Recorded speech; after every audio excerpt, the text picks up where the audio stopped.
안녕하세요, 가치남입니다. 11월 27일 금요일 국내 증시가 마감되었습니다. 오늘 코스피는 약 0.3% 상승이 나왔고 코스닥은 약 1.3%의 강한 상승이 나왔습니다. 전반적으로 오늘 코스닥의 흐름이 더욱 좋았지만 그렇다고 코스피 같은 경우에도 큰 급락은 없었기 때문에 무난했던 하루였다고 생각하고 있습니다. 그리고 삼성전자 오늘 약 0.3%의 상승이 나왔죠. 전체 코스피 지수하고도 상승폭이 비슷하고 또 오늘 하루의 흐름을 살펴봤을 때 거의 코스피 지수하고 비슷한 움직임이었다, 이렇게 볼 수가 있습니다. 그리고 반면에 SK 하이닉스 같은 경우에는 약 0.6%의 하락이 나오면서 일부 조정 구간을 보였다고 생각하고 있습니다. 10만원 부근에서 조금 저항이 있는 것 같아요. 자, 이어서 오늘 LG화학하고 삼성 SDI, 전기차 배터리 대표주들이 조금 쉬어갔던 반면에 그 밑에 있는 소부장 기업들 흐름이 상당히 좋았습니다. 오늘 주식의 흐름을 한마디로 표현하자면 2차전지 소부장 기업들의 날이었다, 이렇게 생각이 되거든요.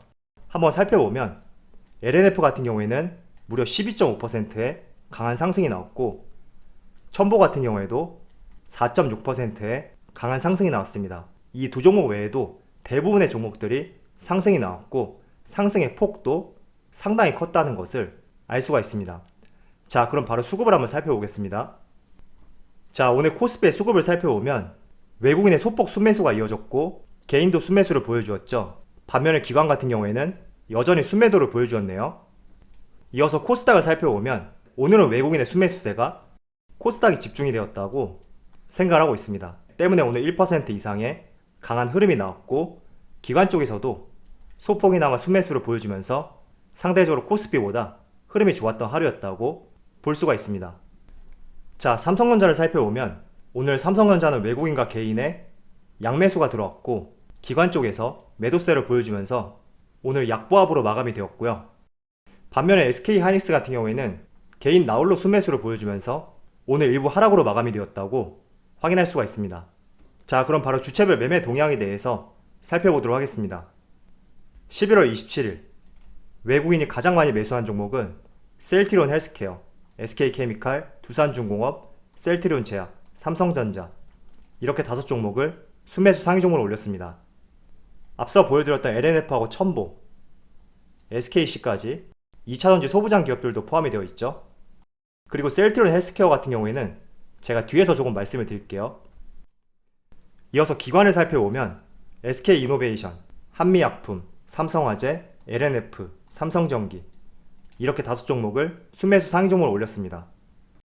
마지막으로 개인을 살펴보면 삼성전자 우선주, 삼성전자, SK하이닉스, KTNG, 카카오, 이렇게 5종목을 순매수 상위 종목으로 올렸습니다. 오늘 상승세가 가장 뚜렷했던 업종이 2차전지 소부장 기업이라고 생각하고 있습니다. 그동안 2차전지의 흐름을 살펴보면 테슬라죠. 어제는 미국 증시가 휴장을 했기 때문에 하루 쉬어갔지만 그동안의 흐름을 살펴보면 지속적인 상승과 함께 전고점을 돌파했다고 확인할 수가 있습니다. 자, 이렇게 큰 형님이 달려가다 보니까 국내 전기차 배터리 3사, LG화학과 삼성 SDI, SK이노베이션 모두 같이 달려갈 수밖에 없습니다. 그래서 최근 LG화학의 흐름도 상당히 좋았죠. 뿐만 아니라 삼성 SDI, LG화학과 마찬가지로 지속적으로 신고가를 갱신하고 있고 오늘은 비교적 쉬어가고 있다고 확인을 할 수가 있습니다.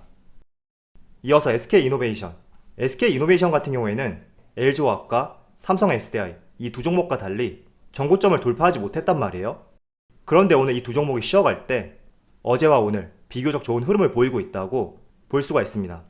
자, 이렇게 테슬라와 코스피에 상장되어 있는 SK이노베이션, LG화학, 삼성 SDI 이렇게 세 종목이 좋은 흐름을 보이게 된다면 반드시 소부장 기업들은 상승이 나올 수밖에 없습니다. 이런 흐름이 하루의 흐름이 아니기 때문에 지속적으로 좋은 흐름이 나왔고 전고점을 돌파한 상황에서 코스피보다는 비교적 코스닥이 많이 상장되어 있는 2차전지 관련주 당연히 상승이 나올 수밖에 없고 오늘 비교적 코스피가 쉬어가고 전기차 배터리 대장주들이 쉬어가는 흐름 속에서 코스닥에 상장되어 있는 많은 2차전지 기업들이 좋은 흐름이 나왔다고 저는 생각하고 있습니다.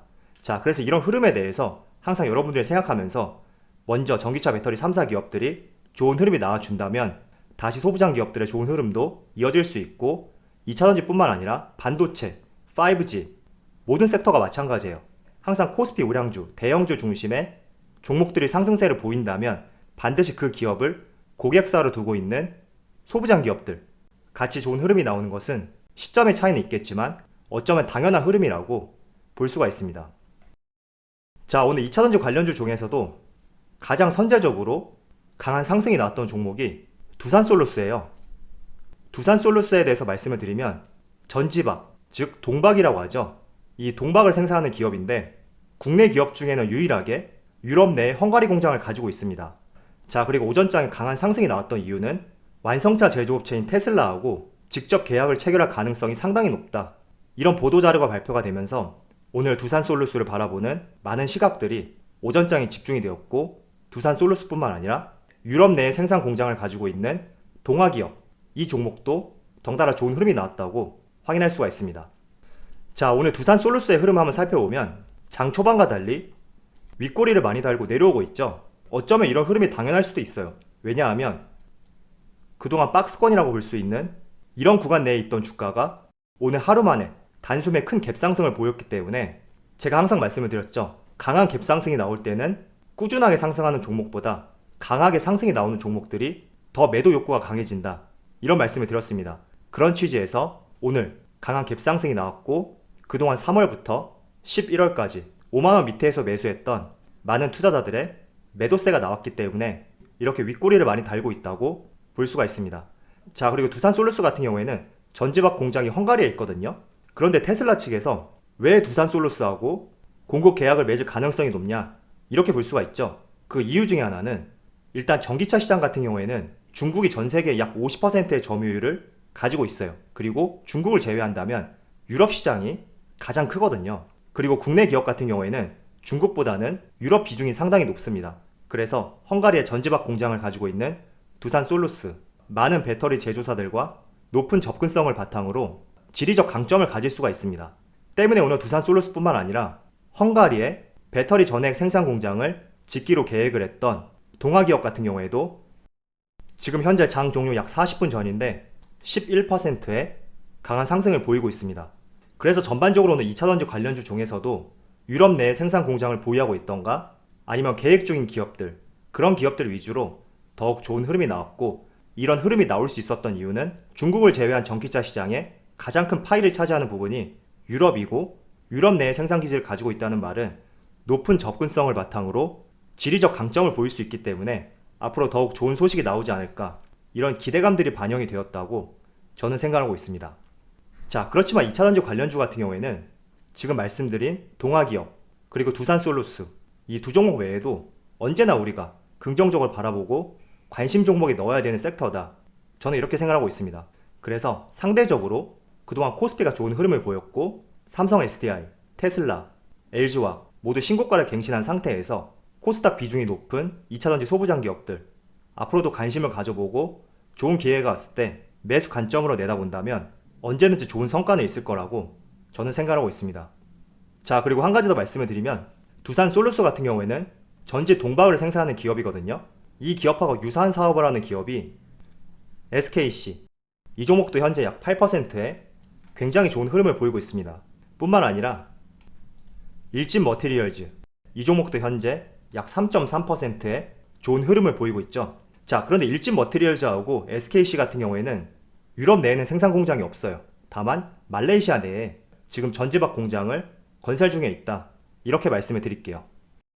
자, 최근에 셀트리온 삼형제, 코로나 치료제 이슈로 인해서 강한 상승이 나왔었는데 그리고 조금 쉬어가는 모습을 보이고 있죠. 그런데 셀트리온 헬스케어, 조금은 긍정적인 이슈가 나왔다고 생각을 하고 있습니다. 차트를 한번 살펴볼게요. 3일 전이죠. 12만 6천원까지 강한 상승을 보였고 그 후에 조금씩 밀리는 흐름이 나왔었는데 오늘 같은 경우에는 현재 약 6.5% 강한 상승이 나오고 있습니다. 일단 셀트리온 헬스케어가 오늘 좋은 흐름을 보이는 이유 중에 하나는 코스피로 옮겨갈 가능성이 높다, 이런 이슈거든요. 그런데 셀트리온 그룹주 같은 경우에는 이렇게 3사 합병에 대한 재료가 있단 말이죠. 그런 상황에서 왜 코스피로 옮겨간다는 이런 이슈가 나왔는지 한번 말씀드려보겠습니다. 사실 이 내용 같은 경우에는 조금은 신빙성이 있다, 이렇게 생각이 되거든요. 그 신빙성이 있는 가장 큰 근거는 서정진 회장의 지분율 때문이다, 이런 말씀을 드릴게요. 자, 금융감독원에 따르면 기업 합병을 위해서는 합병 결정일 직전에 존속 법인이죠. 셀트리온과 피합병 법인 셀트리온 헬스케어 이 두 기업 간의 주가를 비교해서 합병 비율을 결정합니다. 그래서 합병 비율 같은 경우에는 주가가 높은 기업이 유리한데 서정진 회장은 셀트리온 헬스케어 지분이 셀트리온 지분율보다 훨씬 높기 때문에 두 기업의 합병을 통해서 더 많은 지분을 받기 위해서는 셀트리온 헬스케어의 주가가 높아야 좋습니다. 그런 측면에서 셀트리온 헬스케어가 코스닥에서 코스피로 넘어가게 된다면 외국인과 기관 투자자들의 매수세가 늘어날 가능성이 높겠죠. 왜냐하면 코스닥 같은 경우에는 상대적으로 개인들의 비중이 높고 코스피 같은 경우에는 외국인과 기관의 비중이 높기 때문에 코스피 200에 편입이 된다면 반드시 외국인과 기관의 추종 자금들이 들어올 수 있으니까 이런 측면을 통해서 본인의 지분율을 높일 수 있다. 이렇게 볼 수가 있습니다.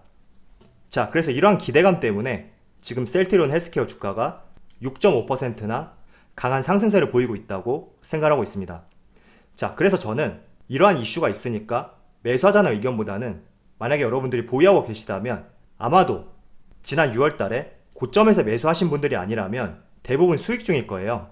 그래서 이런 기대가 되는 재료가 있기 때문에 섣부른 매도보다는 조금 더 구체적인 기사가 나오는지 한번 살펴보시고 대응할 수 있는 종목이 되었으면 좋겠습니다. 자, 오늘 코스피가 상대적으로 쉬어갔었는데 외국인과 기관의 흐름을 한번 살펴보시면 외국인은 크게 매수세를 보이지 못했어요. 그리고 기관 같은 경우에는 오늘도 매도세를 보였죠. 반대로 코스닥 같은 경우에는 외국인하고 기관 장 막판으로 갈수록 매수세를 보여주면서 오늘 지수의 상승을 이끌었다. 이렇게 볼 수가 있습니다. 자, 그래서 언제든지 외국인의 흐름이 코스피만 좋을 수는 없기 때문에 오늘처럼 이러한 흐름들은 언제나 나올 수 있고 외국인들의 매수세를 지켜보면서 지속적으로 종목을 갈아타기보다는 늘 기다림을 갖고 대응을 하셨으면 좋겠습니다. 자, 다음주 월요일이면 11월 마지막 날인데 대체적으로 11월 한 달 동안은 상당히 좋은 흐름이 나왔죠. 이러한 흐름에 대해서 12월 마지막 달도 꾸준하게 이어졌으면 좋겠습니다. 자, 그럼 오늘 영상에서 마치도록 하고요. 한 주간 수고 많으셨습니다. 언제나 여러분들의 성공 투자를 기원하도록 하겠습니다. 감사합니다.